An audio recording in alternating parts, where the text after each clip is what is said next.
What's up, guys? Welcome back to another episode of Think Different Theory. My name is Josh Forti, and I tell you what, guys, it has been a day here today. I'm alone for the week, which means by myself. Leah's off doing her thing.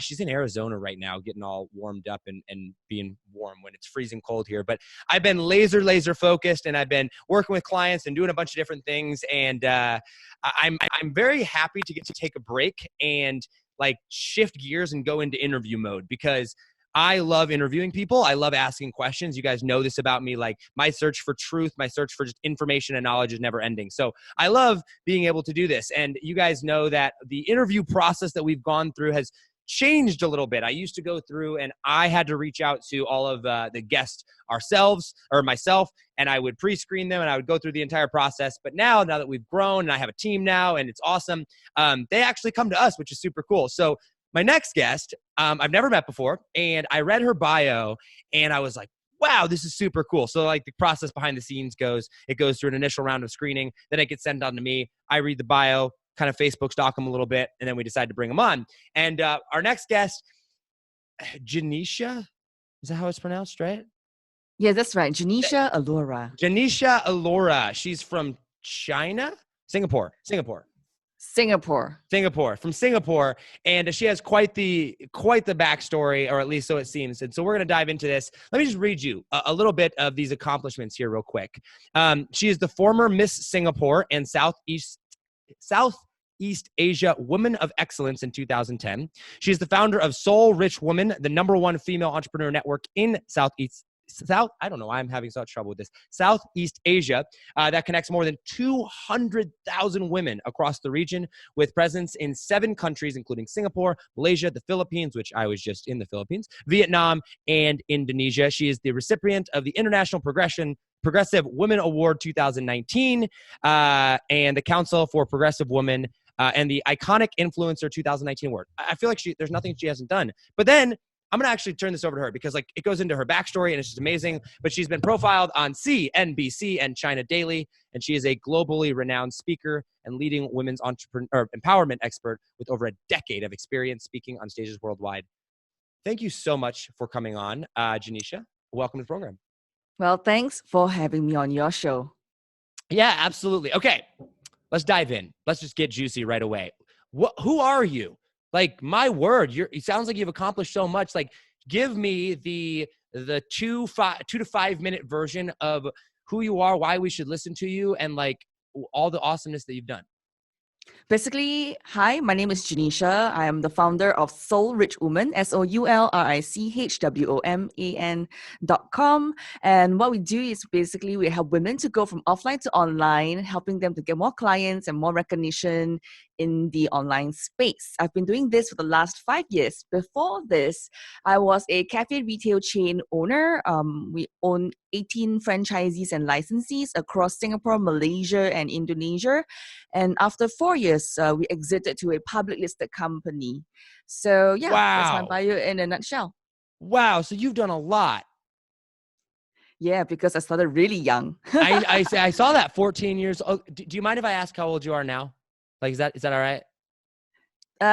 Girls' age is always a secret, right? That's what they say, but some people are okay with it. If it's a secret, it's a secret. That's a secret. All right, we'll go with that. Well, you started at 14 years old, and you've been doing this for a while now. So how did this get started? Because actually, let me bring some context around this. I love learning, and I love helping people. And I have this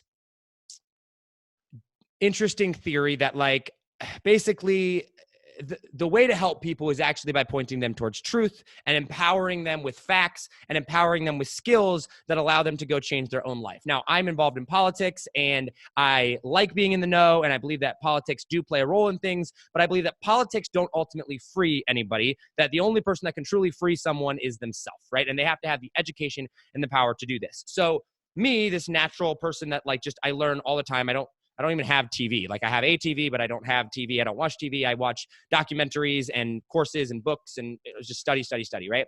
So I see your stuff and I'm like, whoa, 200,000 people that you've influenced and impacted. You're on a mission to do over 1 million people. You help women specifically here get into the online space. Like, this is so fascinating to me. And I feel like there has to be a story behind this, because what you've accomplished does not just happen. That's a lot of work. So like, how did this come about? Okay, so it started when I was in running my cafe retail chain. A lot of times I was asking myself, I had the money, I had the fame, I had the things that I really want, all the success, but what was really empty, in my heart, right? Because I felt that there was a bigger calling, but I Mm. was not responding to that calling. So I kind of like moonlighted when I was running my cafe retail chain, which was, turning on my internet, because I was based in Indonesia for a couple of years. And, I was there, I turned on the internet, I turned on my webcam, and I started doing webinars. But all these things, of going online and sharing the story, being consistent, putting videos out there, getting the members to come in, 200,000 members, and not followers. I mean, followers are, you can just add people, add up your total social media, that could be your followers. How about paying customers who are paying you recurring income throughout the time, right? So Wait, hold on. You have 200,000 paying customers? yeah. Oh my gosh. That is insane. Okay, sorry, continue. This is so fascinating. I'm so excited for this interview. Yeah, so many people thought that it's just followers, adding your followers together. But are you monetizing your business? Are you growing all these things? So, but it started way before that, because I was an image consultant. I work with politicians. I work with CEOs of companies since 2006. After I won Miss Singapore, and I was trading time for money. It was like, if I work, I get paid. I work, I get paid. I don't work, I don't get paid. Yeah. So what is that life I'm going to lead? I don't see myself growing old that way, right? So in 2012, before I decided to go online, I was looking for answers, and I invested about $50,000 on looking around, until I found a mentor who said, hey, you should come and join us and into this mastermind and then grow the business. So in 3 months, I made 100,000, and in a Wow. year, I crossed $1 million. So that was my first $1 million in And what were you 2013. selling? We were doing e-commerce platforms for business owners here in Singapore. And this was at the time not your business, or it was your business? It was my business. It was. It Okay. was my business. And then from there, we built. I built my so-called my golden piggy bank, and I was invited to invest together and start a cafe retail chain. I'm a medical student. Absolutely, business is like learning along the way, kind of like school of hard knocks. And cafe business was something that I had to learn from scratch, and it was an amazing experience. But when we were able to exit to a public listed company, I think that was truly amazing. Yeah. So took out the money, I invested back into Soul Rich Woman, and that's how we continuously continue to grow. So, okay, so let me just get this timeline right. So you win Miss Singapore, and you are doing your thing there. I imagine with the consulting, the politicians, stuff you did, you made decent money, but like you said, it was trading time for money. So you then take that money and invest into a mentor. You start your online business with e-commerce. You do your first $1 million, and then you stop that and invest in the cafe business, or that continues, or like what happens to the e-commerce stuff? So I still have my e-commerce running in the background. I hand over to some of my other team members to run it, Okay. and then we're still selling stuff, right? So that's what we are doing. And then I run the cafe retail chain full time.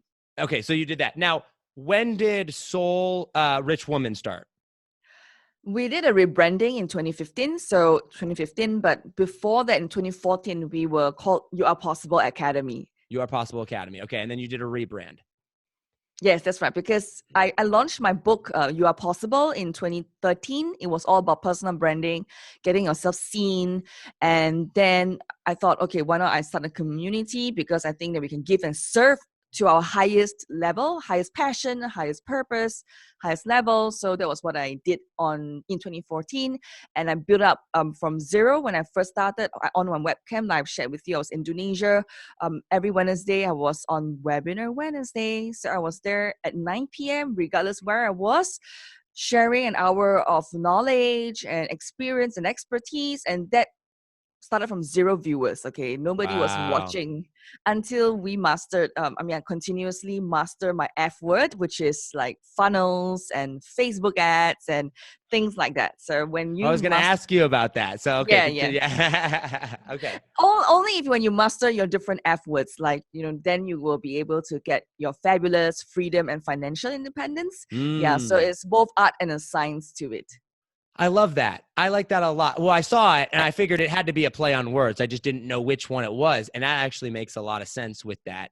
Okay. But I want to dive into this Soul Rich Woman though. Because this seems to be the core of what you do, right? Like this is what made you, well, maybe not what made you, but this is what you're best known for now. Is that correct? Yes, of course. Okay. So what's the purpose of that? And what are you showing women how to do? Because it's all women, correct? Yes. Okay. That's, So like, what do you teach them and what is the overall purpose of Soul Rich Woman? We basically do one thing and one thing only, which is to help women get their voices heard through various vehicles, like, you publish doing a podcast or writing your book, or even getting clients, by building up your online persona and brand and getting recognition online. But the main thing here, the framework that we use is that we use this magic wand blueprint, what we call the Soul Rich Woman blueprint that I have come up with. So basically it's a star. Okay, star means your influence, how powerful you are in attracting people to you. And then the glow, that means how attractive is your offer, whether it's an irresistible offer.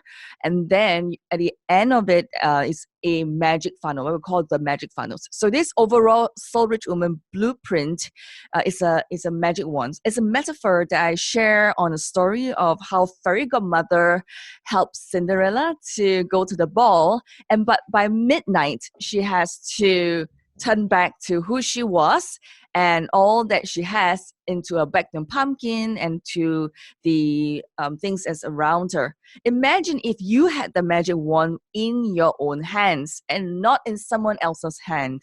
Your Mm, power in your hands to make your business grow, scale, thrive at any time, at any day, and anywhere at the moment in your life that you want to. So what is stopping you from using and holding that magic wand and make that magic happen in your business and your life? So that is what we do for women in a nutshell. We provide women with the hope and possibility because so many women have gone through our supported systems and they have already achieved results. And we've seen many testimonials and transformations across Southeast Asia. So we are helping women to have that, be empowered to know and use the magic wand in their business. hmm. Are these specifically entrepreneurial women or is this just any women that wants to get into this? We have 3 categories. We have stay-at-home moms. Basically, they probably have been at home for a few years. We have one successful 10-year stay-at-home mom who got transformed, making 4 figures in just 2 months. Wow. And then we also have a lady who is an employee turned entrepreneur. She's doing $1 million right now after, Wow. yeah, because she didn't know how to automate her business. She was running a fitness studio, and then these are not business owners who sell digital products. Okay, the fitness studio owner is like using automation. Everything is automated through the magic wand, and which is the Soul Rich Woman blueprint. The last one is a retail business owner, like she owns like retail chains as well. I think Yeah. because of my experience in cafe retail chain and also in the offline and online both experiences kind of like put the blueprints into perspective. So we were also able to help business owners with multiple outlets grow their presence online and get customers more loyalty and Hmm. therefore more recurring income. How do you, or how did you and continue to, how do you set yourself apart? Because I feel like, there's a lot of people that have a membership area, subscription, teach how to get your voice heard, how to sell your product, how to do yada, yada, yada. But clearly, whatever you have done has worked and you have amassed a fortune, but more importantly, an audience and are changing lives on this. But like, I've been in social media for the past 4 years, 5 years, give or take, right? And like, I know how hard it is to get views, But then on top of that, like keep them coming back, keep them buying, keep retention rates, result. Like what makes you different, and how are you able to scale to 200,000 members in what, 5 years? Yeah, 5 years. Yeah, but how are you able to do that? First, be authentic, be who you are, speak your mind. There's no need to sugarcoat. I think number two, understand your audience really well, and know what they want. Sometimes, when we first start in the online space, we try to emulate after success Yeah. in a certain way. But you see, culturally, we're all very different. In Southeast Asia, just in Philippines and Malaysia versus Vietnam, you talk about being an entrepreneur. But when I went to Vietnam, Hanoi, Vietnam, it's so different. Like the women over there, you talk about, I had a talk with about 150 ladies, women, and then none of them raised their hands to say that they want to, do an online business or to bring their presence Interesting. online. Yeah, because there is a stigma that if you were to do business full time, you are not filial to the family. You are like kind of not continuing the family tradition. So most of them in Hanoi who comes to So Rich Woman will be in a full time job and then a side hustle after working hours or over the weekend. So Mm. naturally, in different markets, you have to speak to the audience differently and don't assume that it's the same. So good thing is we work with partners who are in the local region as well. So I use a lot of my cafe experience to know how to kind of like duplicate and structure the business so that we can scale rather than be in the business. You have to be on top of your business. So you asked me, how are we different? We are a women community in Southeast Asia. In fact, the number one leading female entrepreneur community in Southeast Asia. And we only do one thing, is to help women to go from offline to online and to get their voices heard and recognized. I like that. I like what you said there at the end specifically too. And you've said it twice now. You say we only do one thing. And I love that because in reality, you teach a lot of things, but you're accomplishing one thing, right? And I love how simple and clean and clear that messaging is on that. Where did you learn how to do this? Was it through trial and error? I know you said you had a mentor, but like how did you figure this out? Oh, I think it's really through trial and error. I mean, because I failed in my business, I know what it's like to not have customers and is it like to have a lot of customers. And you just have to be really consistent at it because practice doesn't make perfect. That's important. By adding a mentor into your equation, perfect practice makes perfect. Okay. Interesting. So I want to talk about what you said there, where you said you had failures in your business and it ultimately led you to a mentor or whatnot. What would you say to the person that they've started, right? Because like, I feel like there's two categories of people that have not reached where they want to be at in their goals yet, right? They run a low profit or they're just getting started into things. The first one is they have absolutely no belief whatsoever, or they're completely clueless. They're like, this is such a foreign concept to me. I don't know what I'm doing, right? And so you have to work with them one way. And we'll talk about them here in a second. But the second group, which I feel like there's a lot of people, especially of my listeners and people that are in this space that are wanting to get into entrepreneurship, or maybe they've gotten started, right? And they follow, in my world, is Russell Brunson and Gary Vaynerchuk and people like that. I don't know who it is in your world, but like they follow it. They understand the concept. They're like, okay, I understand I can get my voice heard through social media or having a platform or whatnot. I understand that I can create a business and it can have a lot of customers. I get that, but I'm struggling. I can get 20 customers, right? I can get a little bit of traction in there and I can get decent results for them. But I'm stuck in this wheel of like nothing seems to just be popping off. Nothing seems to being that big thing that's ultimately going to get me over the hump. And I feel like the longer that I drag myself out, the longer that I put my feet in different buckets, maybe the more distraction I'm creating. And maybe I'm preventing myself from popping off. Like, what is your advice to them? And what would you say to them to kind of get to that next level? The first thing is to model after success. Somebody has done it before you. So model after success. Don't reinvent the wheel. Too much of your ego and pride will stand in your way.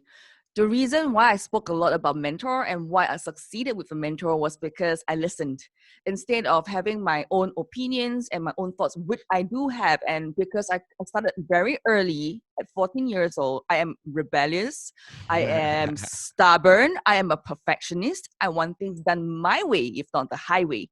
But what I learned is to be teachable. And by knowing that modeling after success is the way to shortcut my time so that I can do things earlier at my age rather than older. When you ask me what age I am less than 35 years old, but I've already accomplished a multi-million dollar business at a very early age. So what's in it for me, right? Which is to be teachable. Always choose to be happy, then to be right, and then work yourself on them. Number two, you need to do your inner work. Wait, I'm sorry. Hold on. I'm sorry. Choose to be happy, not right. And you mean in the context of a conversation? Yeah, because if you insisting that you're right and winning the game is great, but you have to look into the context of whether in a mentorship process that you're always thinking, oh no, he's wrong, I'm right. If that is so, there's no respect in the relationship, right? Then if that is right, then don't do the mentorship. Find someone else. Yeah, because you want to look for somebody whom you look up to, whom you respect. And yes, times are different. Times they may have only experience, like they have a lot of experience, like let's say 10, 20 years ago, they were okay. I have this mentor who is a multi-millionaire, and then he published 2 companies. He was one of those mentors that taught me how to scale my business, like put in a concept of building teams and then growing the business. And he is huge in Singapore. Okay, if you don't have respect for that and you're always arguing and wanting to be winning in every single conversation and not being teachable, and that's not going to be. Rather choose to be reflective, choose to be happy, and then discuss your opinions and the suggestions given and provided, rather than hitting the way through. Secondly, is to work on yourself. Inner work is very important. I think for me, because I work with women and only women, and I find that, when you put up a context of why we need to work on ourselves first, or just self-love, self-care, because you put one man and one woman along the racetrack side by side, the men have a briefcase, a table, and maybe some of the paperwork in front before the guy even start running the race. But for a woman, generally in cultural, we have the washing machine, the kids, the books, the laundry, the hang up clothes, every single damn thing possible that a woman should do in a societal cultural context should always come first. And also in Asia, I'm not sure about where you are from, that women, if you are, kind of like doing business and spending more time at work and less at home, you're not a good mother. So this whole concept of a good mother who should be this gorgeous mom that you should be is kind of pulling a lot of women back. So self-love and self-care is definitely something that I highly encourage you to work on as well, finding that balance, and definitely moving towards a support system, like-minded system where women can make things happen. And that's why so rich women were so powerful. We have stay-at-home moms whom only does her business 4 hours a day, and she got it in 2 months. She's making 4 figures, recurring money, recurring business every single month. That's crazy. Like that. Awesome. Because she understood that she could have it all. She can have it all. That's why a community of like-minded women of support is truly important, because when a woman changes her life, her entire community benefits. Yeah. Let's talk about this women issue here, right? Because I'm sure it's much more prevalent where you're at. I mean, it's noticeably prevalent in America, but I'm sure it's even worse there. And I think that you would have a very good perspective on this, being with everything that you are. The gender inequality, or I don't know if inequality is the right word.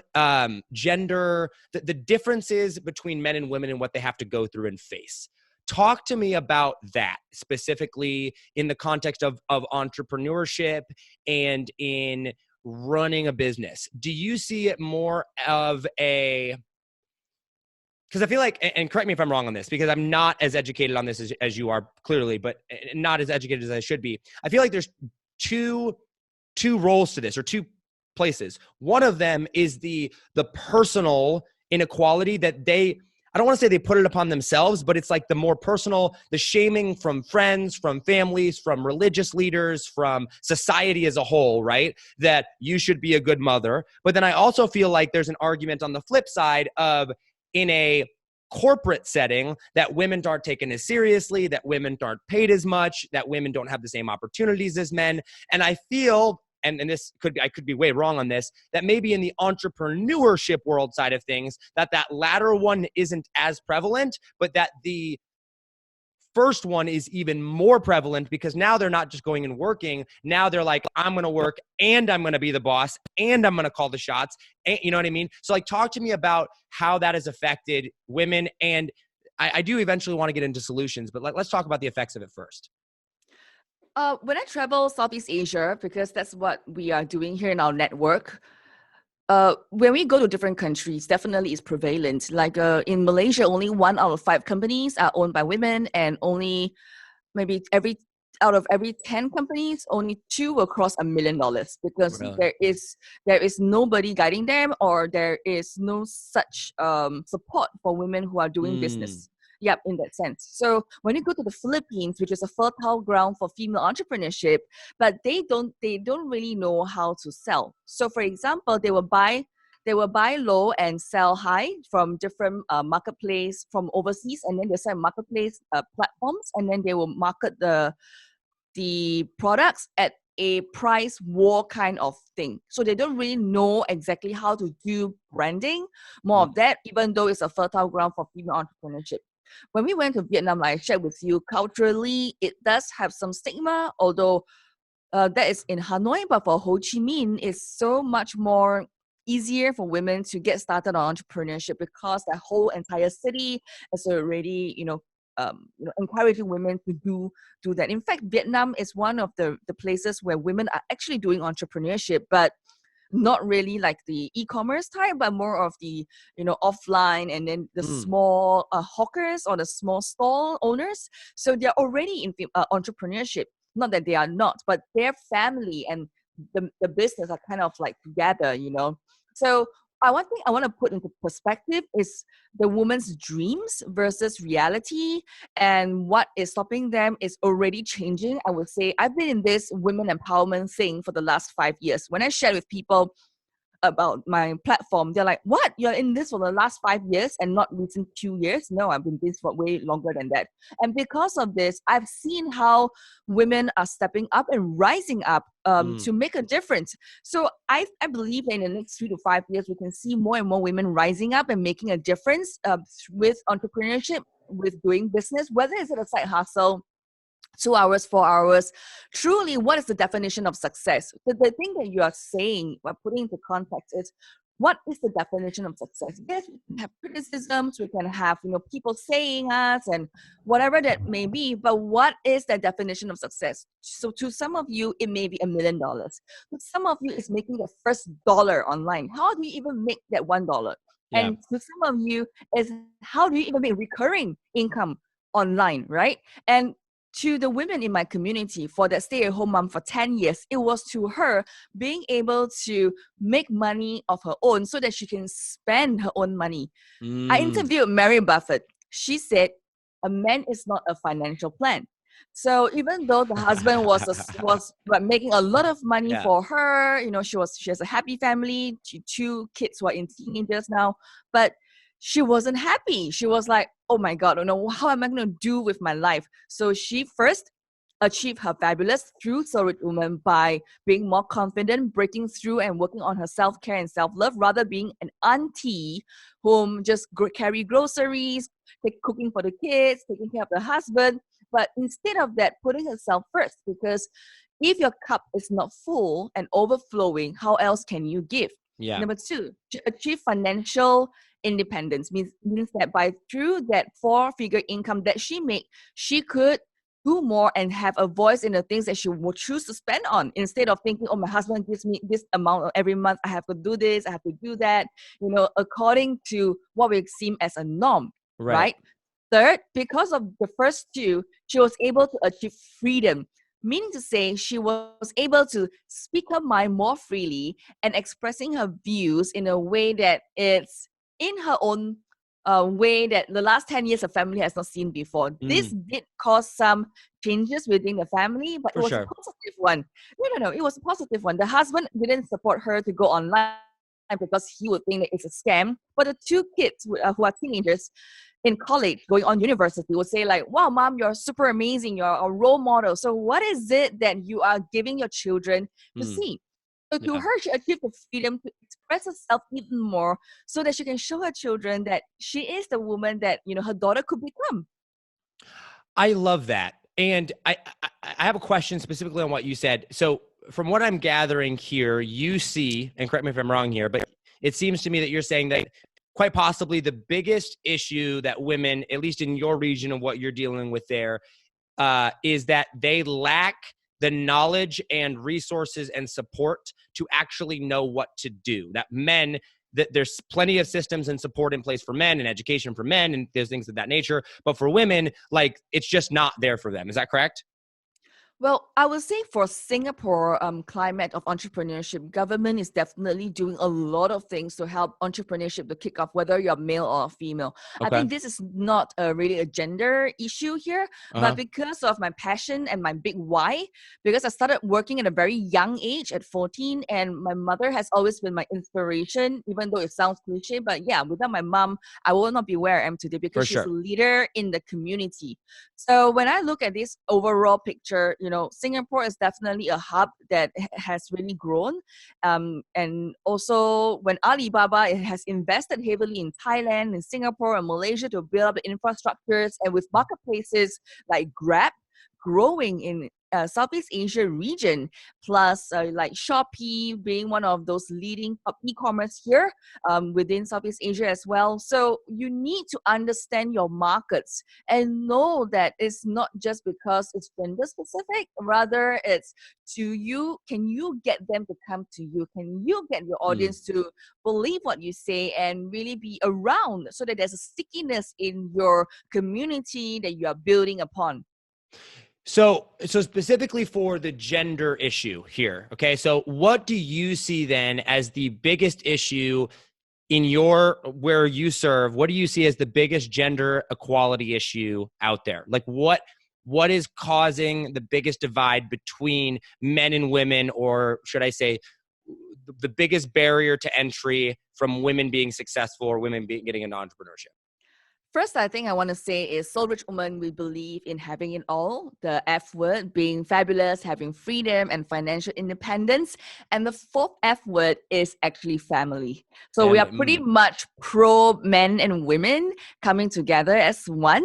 And then the thing is, when you look into this, building a business, like I gave you the context and the visual of the metaphor of on the racetrack, right? As a man, you have only like Yeah. a briefcase and your work in front of you. But for a woman, you gotta handle the kids, handle the table, and handle the laundry and everything else. So I have this doctor. She's Dr. Shining, who she is a professor, okay, and she's super amazing. She is already, like I say, a professor. She did a PhD with two kids, and then she is lecturing, adjunct lecturer in two universities. She runs her own business. She takes care of the family. There's no helper, no maid whatsoever, but she handles everything single-handedly. So are there women who are capable, who can do just that? Yes. I feel a lot of time it's your belief in yourself and whether what people tells you and what you think of yourself. You can't look down on yourself unless you give your permission to yourself to do that, right? Yeah. You can't allow things to happen to you only if when you give yourself permission to do that in the context of making yourself successful. You know that you can balance kids and family. So after I've done and looked at 200,000 women, I really realized that there's a pattern. Whether a woman, like first, it always boils down to what to you is success. So to someone who was a stay-at-home mom, now have kind of like a recurring income, four-figure recurring income, to her, having the four-figure is enough She doesn't need to scale to a $1 million business. And that makes her very happy. Yeah. Because it fulfills her criteria and need to be fabulous, to have freedom and financial independence. Whereas for the professor, she has 2 kids, and to her, success is being able to juggle her time while doing her 2 adjunct lecturer in 2 universities here in Singapore, in fact, 2 top universities here, and plus her own business, which is talking about change management and able to manage all the household chores and everything else like that at the same time. So to her, juggling and managing everything at a time management skill is her definition of success. Yeah. So you see 2 different profile of women, both have their own terms and definition of success. It's how you really manage your own life, and what do you see yourself becoming?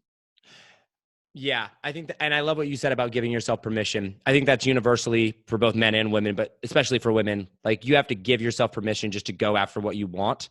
And I think that the fear of what others think is so strong for so many people that they're more afraid of that than rather just giving them permission to go and just do. How has the digital landscape of the online marketing space and digital marketing specifically, like, how has that, or just digital business, e-commerce in general, how has that changed the landscape of entrepreneurship in your region? Because I feel like in just talking to you, I think one of the realizations that I just had was like, wow. So like, I mean, I'm a guy, I'm a white male in America, right? I have life pretty darn good, right? Like I understand that, but I'm like, the social fabric with social media and with digital marketing or whatnot, like that changed my life.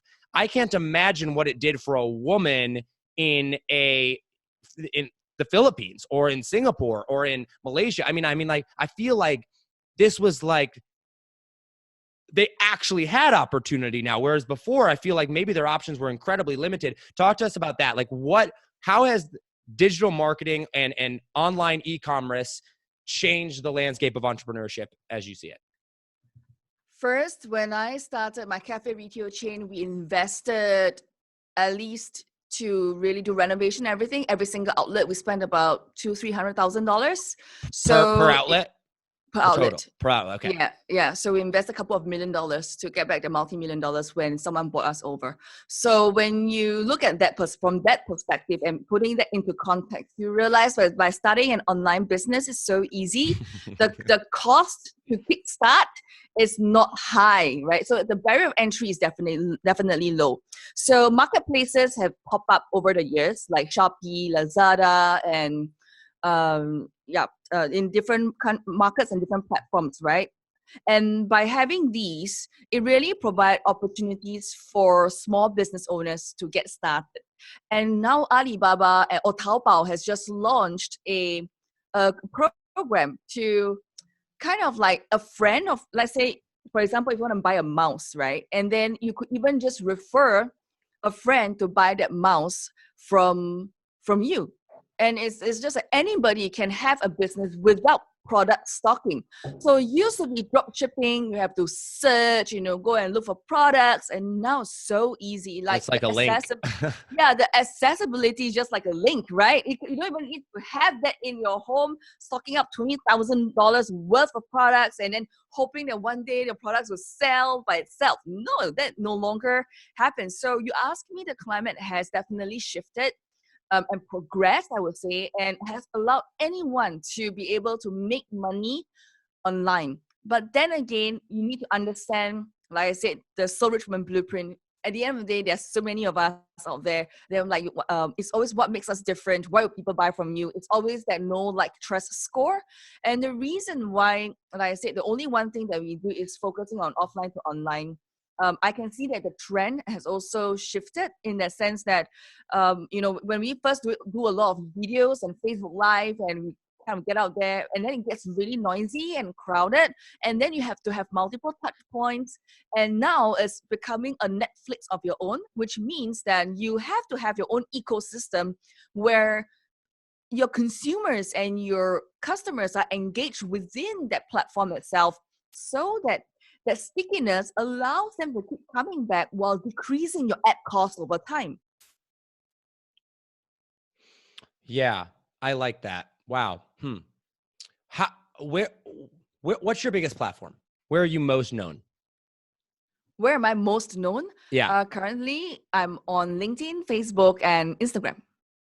And, But you see that the question is not about me. It's not about where I am on, but rather where my audience is at and where they will like most conveniently receive the information, right?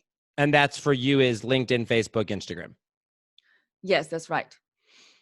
And for your 200,000 customers and Soul Rich Women, is that a monthly subscription?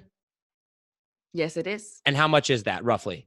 $12. 12 US dollars a month. So, and is that like, do they get access to a membership portal, or is it a Facebook group, or like what specifically are they getting access to?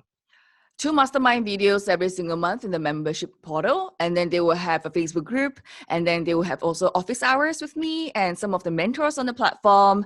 And these are the basic stuff that could get started. Women don't need information to do stuff. They just need more what we call structure and process to kickstart so that they can take baby steps to achieve the success that they want. So women are very much, all right, give me the framework, and then they go and do it, and they come back and pop in to ask their questions, and they're like, leave me alone, I'm going to go do my thing. No, there is a community involved in that and running in the background. So the Facebook group is definitely one of the ways that we have engagement within the community.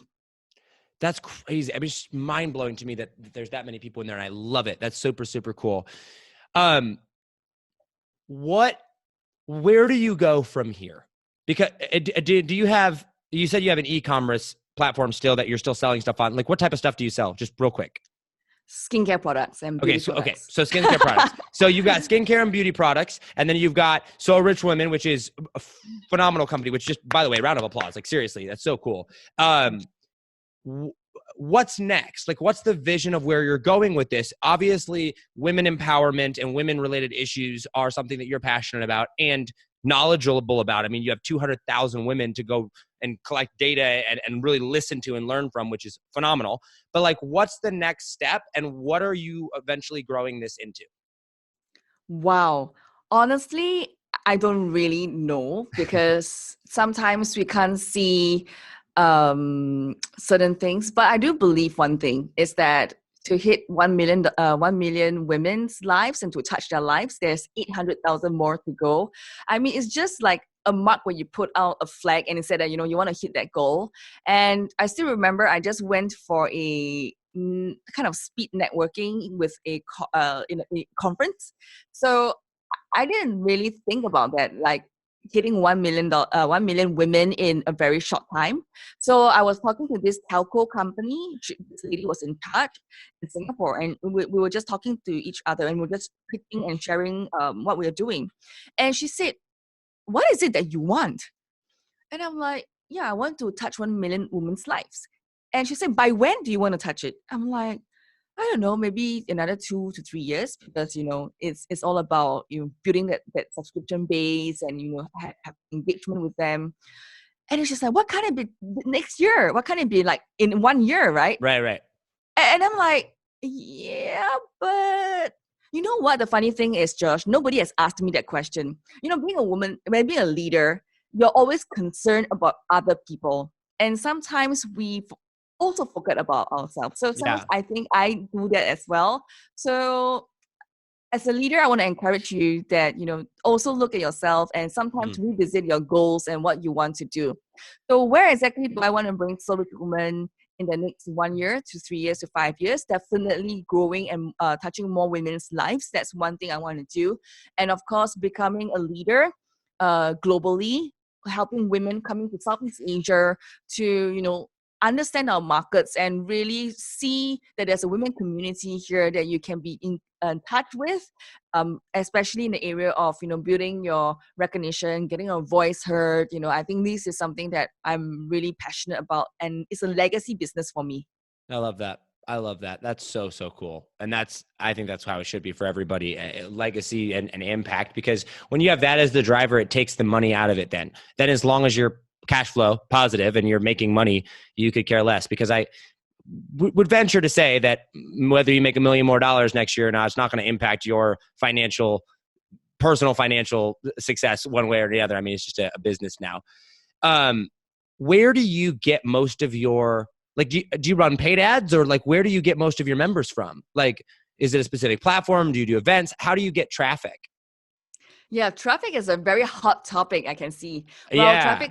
traffic comes in a few forms for us. I think first is, of course, paid ads, like Facebook and Instagram ads. And then I think not so much a technical, but really understanding how do you share your story powerfully that can attract women to you. Because what do men think, and then what a woman think and how a woman think is actually very different. And I realized that last 5 years doing the business, the lingo and our languaging and what we put first is quite different. So we need to be looking at those pieces. So I got my traffic from, of course, the F word, the funnels and the Facebook ads. Number two, being speaking, because I work with a seminar platform that organizes for Tony Robbins, Oh, nice.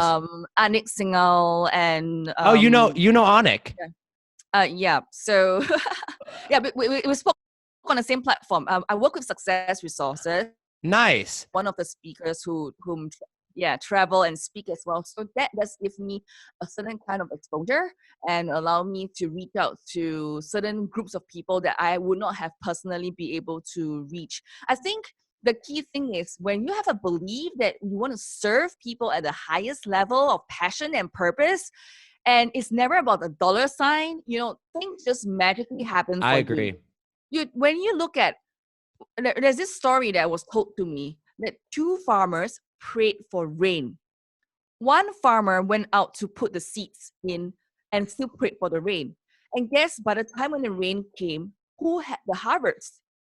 The farmer who had planted the seeds. The seeds. Yeah, so the one that you are looking at, the things that you are doing, sometimes it's never, when you ask me, where do I see So Rich Women going? I don't know. All I know is I want to serve my women at the highest level possible.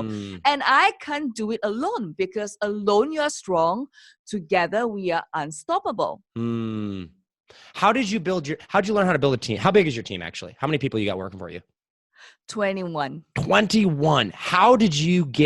How'd you find 21 people, the right 21 people? Because here's the thing, finding people's hard. Like that's hard to do. That's a belief. I'm sure it is. You know what? You're right. I'm sure it is. But I'm telling you what, getting people sold on the vision is like, man, I've had trouble with it. But how did you do that? I think first it's to really be hire slowly, fire quickly. I think that's one of the things. Hire slowly, fire quickly. Number two, always get started on projects, that you want them to do. Give them some task and test them. And then after that, give them a probation period. And then if they don't fulfill the criteria, then you X them, right? Hire slowly, fire quickly. So your hiring process need to be in. So I have a hiring process after my school of hard knocks, right? And plus the fact that you need to sell them your vision and show them whether they're aligned or not, whether they like what you're doing or not. Even though, yes, people turn around, that means they leave, they quit. That's fine. And once you have a systems and process in, it's okay to have people coming and going and building a team up. And then number two is to also work on your ability to, manage them. A lot of people think that I can't delegate because I can do it better than my staff. Hey, I empower them. They make mistakes, Clients get angry. So you just have to work with it, because if you don't free up your time, I tasted success when I was running a cafe retail chain. I can't be the one making coffee, right? And I can't be the one serving the customer and having 18 franchisees and licenses across 3 countries. So you have to be on top of the business. So that's where I learned how to build teams, to grow from a solopreneur and all the way to a team of 21. That's super, super cool. Is there anything else that you want to add versus or on anything that we've talked about so far? Because I kind of want to shift gears here a little bit, but I want to is there anything that we missed or anything that you want to say? Right now, we are on a journey of helping women to get their voices heard. So we have a platform where if you want to do a podcast or really to find a way to get your message seen more powerfully in Southeast Asia, do connect with me. My name is Genecia Alluora, spelled as Genecia, like Alicia, Felicia, Genecia. Alluora, Alluora, and then you can look for me at soulrichwoman.com, soulrichwoman.com, where I have two downloadables for you. One, it's an ebook on how to delegate 80% of your to-do list so that you can make more money. And then the other one is how you can brand yourself online to multiply your income. And sorry, repeat that website one more time. Soulrichwoman.com. Soulrichwoman.com. Yeah. soulrichwoman.com. Love it. And that's the best place for them to connect with you. Yes, if not, just search my name, Genecia Alluora. Genecia Alluora. Well, guys, we will drop her name. We'll drop the link down to her website. And, well, I'm sure it's a funnel. But we'll drop her URL and all the information down that she's provided to us down in the description. Yeah, that's the F word. Very good. Yeah, I figured. I'm catching on. I'm picking up what you're putting down here. Okay. All right. So as we wrap up here, I want to cover kind of one more topic a little bit. I want to get to know you personally a little bit better here, and kind of your backstory, because I mean, you started at 14. Actually, real quick side note, and if you don't have to answer this if you don't want to, but are you religious at all? Well, I'm Christian. You're a Christian, okay? As am I. Yeah. So, have you been did you grow up Christian your whole life, or is that something you found later on in life? I found Christianity in 2009. Okay, 2009. Okay. 2009, yeah. But before that, I was Buddhist. But Buddhist, okay. Wow. Okay, so you went, I mean, that's a major life transition, right? I would say I explored both sides, and it's just being more open. But because of my transition, I was able to understand both sides better and be more inclusive, rather than it's this or that. No, it's not that. I feel that it's all about inclusivity, and you know what? Honestly, it's about the way of life and how your life purpose and your life calling attunes to the spiritual values that has called upon you. So it's not so much this or that. It's more of what's aligned with you. Yeah, and I feel like, so I'm a Christian, and I grew up Christian my whole life, but I grew up in borderline like cult-like Christianity. I mean, like super, super conservative. Like I had to tuck in my shirt. I couldn't take my shirt off. My sisters had to wear dresses to the ground. No TVs on Sundays. We couldn't listen to secular music, like nothing. I mean, we were homeschooled. We lived on a farm. So like very little, it was very, very, and like all of our friends, which were just other church members, right? Like that was it. And so, I mean, my parents have very much grown since then. And I kind of went, I don't want to say off the deep end, but I went and like, I left their authority and I was like, peace, right? Like I'm out of here. And now I've come back to that. And I feel like one of the things that a lot of Christians get wrong is exactly what you said. It's, they make it seem like it's this or that. It's Christianity or you're going to hell, right? And while I definitely believe that there are fundamental principles that like you do need to believe in, God and things of that nature, and then that there's moral laws upon which you should follow, I feel like Christians do a terrible job at realizing that like they claim God is love, but none of their actions are love. You know what I mean? Well, I don't think that's fair statement. I mean, that's probably your observation within your community, right? But for me, I have been really supported in my Christian journey, and really it has changed some of the way I look at things and perspectives. So for me, as long as you have inner peace, you have happiness, and you're aligned truly in your mind, body, and soul, doesn't matter which faith you come from, because Singapore is a multicultural city. We have Muslim, we have Buddhism, Taoism. We have Christianity in different formats like Methodist, Yeah.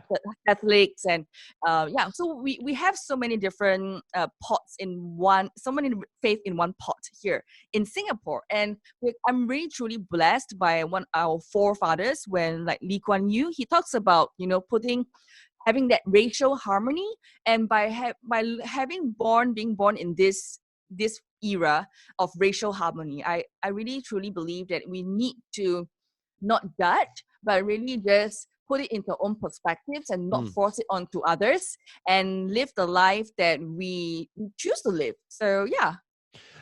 So if you, going back to your statement of, I think that doesn't matter what religion you come from as long as you achieve inner peace and happiness and things of that nature, right? So yeah, and here in Singapore, it's all about racial harmony, So why did you go from Buddhist then to Christianity? What made that transition? I think it's just different phase of life. I mean, for me, like I said, I'm rebellious, I'm stubborn, I love to explore. I mean, I explored so many things in my life. So it's just more of exploring who you are as a person. And when you have a spiritual awakening, and then you just follow and go with the flow. Interesting. Man, I feel like I could talk about that for hours and hours. I have so many questions there, but I want to be respectful of time, and we try to keep these segments to about an hour. So one more time, we're going to move to rapid fire questions here. We do rapid fire questions at the end of every interview, but one more time, tell us once again, if people want to learn more about you, learn more about everything, where can they find you?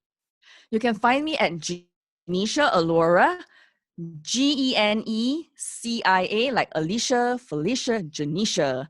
Alluora, Alluora. You can look for me or Google me. And then also there are 2 downloadables for you on my website. How do you delegate 80% of your to-do list? At soulrichwoman.com, SOULRICHWOMAN.com. Boom. I love it. We'll link that all down in the descriptions everywhere that this podcast is being broadcast. So make sure to check her out and get her stuff. Okay. Rapid fire questions. This is just a fun little segment we do at the end. I ask you a couple rapid fire questions, and then we end every episode with one question that we ask every single guest. So are you ready? Yes. Okay. I would take it that you have flown a lot. Is that correct? Yes. Like you fly. What's your favorite airline to fly on? Singapore Airlines. Singapore Airlines. There you go. All right. What is one bucket list item that you want to do in your life that you have not yet done? See Northern Lights. See the Northern Lights. Okay. All right. What is your most favorite book that you've ever read? Rich Woman by Kim Kiyosaki. Okay. Rich Woman by Kim Kiyosaki. Is that relation to Rich Dad Poor Dad, Robert Kiyosaki, or no? It's not really related. Kim Kiyosaki is known as the cash flow queen. So, but is it her husband? I mean, is it? Yeah. Of course, they're related. They're husband and wife. Okay. I'm just making sure. I was like, that'd be a crazy coincidence if not. Okay. Cool. Oh gosh, now I forgot what is one thing that you think people like miscategorize you or get wrong about you or don't understand about you? That because I'm a beauty queen, I have an airhead. Really? You face that a lot? Oh yeah, it's a stigma that I carry with the rest of my life. For the rest of your life. But until proven otherwise. Proven otherwise. That's a false belief right there. Yes. Turn that around on you. There you go. What's been your favorite activity that you've ever done in your life? Or favorite thing? Scuba diving. Scuba diving? Really? All right. Where'd you go scuba diving at? Malaysia mainly. I'm a rescue diver. Really? That's so cool. I love it. I feel like you do are you married? No, I'm not. Okay, so you just do everything, and when that time comes, maybe that'll come. Yeah, that's right. Okay, there you go. I love it. All right, 2 more questions for you. What's your number one goal for 2020? Is to reach out to 1 million women. Reach out to 1 million women. I love it. All right, last question for you. We asked this to everybody on the podcast. I want you to fast forward to the end of your life, and you're on your deathbed. All of your impact, all your success, fame, everything is gone, which for you is a lot of it. All right, so it's all gone. However, every single person that you have touched or influenced, either directly or indirectly, you get to leave them with one final message or word of advice. What is that message? Choose to be happy than to be right. Choose to be happy than to be right. I love it. There you go. There it is. That's the word of advice. Genecia, like Felicia. Genecia, thank you so much for coming on here. This has been an absolute pleasure. I hope we get to stay in touch, and we'll have to have you back on. We're actually transitioning to, in February, we're transitioning to live episodes, though it will be streamed live. So we'll have to have you back on in an actual live format, and then we can have questions rolling in and stuff like that. So I really appreciate your time coming on today. Thank you, Josh, for your time too. Absolutely. Guys, this has been Genecia Alluora and Josh Forti on Think Different Theory. As always, hustle, hustle. God bless. Do not be afraid to think different, because those of us that think different are going to be the ones that change the world. I don't just believe that. I know it. I live it. And you can as well. I love you all. I'll see you on the next episode. Take it easy, fam. Peace.